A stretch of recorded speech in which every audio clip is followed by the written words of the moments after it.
దేవుణ్ణి ఎరగని నాస్తికులకి అంతసేటు చేస్తున్నాడు, దేవుణ్ణి ఎరిగిన నీకు చేయకుండా ఉంటాడా? నీ పిచ్చితనం కాకపోతే, నీ అవిశ్వాసం, నీ అల్ప విశ్వాసం కాకపోతే అది దిగులు పడతావు, కుమిలి కుమిలి ఏడుస్తూ ఉంటావు, రాత్రులు గందరగోళం అయిపోతూ ఉంటావు. ఎక్కడ ఒంటరితనం వస్తే అక్కడ ఏడుస్తానే ఉంటావు, నువ్వు ఏడుస్తానే ఉంటావు, ఏడుస్తానే ఉంటావు. నువ్వు ఏం ఏడుపు? ఎందుకంత నిరాశ, ఎందుకంత నిస్పృహ?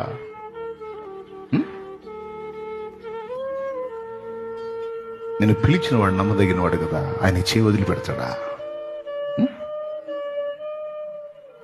కొంతమంది నైట్లు నిద్రపోకుండా ఏడుస్తుంటారు, పండుకొని ఏడుస్తా ఏడుస్తా ఏడుస్తా ఏడుస్తా ఏడుస్తా ఏడుస్తా. పిచ్చోళ్ళ మంచోళ్ళ మీరు? కొంతమంది భయపడుతుంటారు, ఏమైద్దో ఏమైద్దో ఏమైద్దో, చెమటలు పడుతుంటే ఆందోళన పడతారు, నిద్రలో కూడా కలవరపై లెగుస్తూ ఉంటారు. అయ్యో, దేవుణ్ణి ఎరగని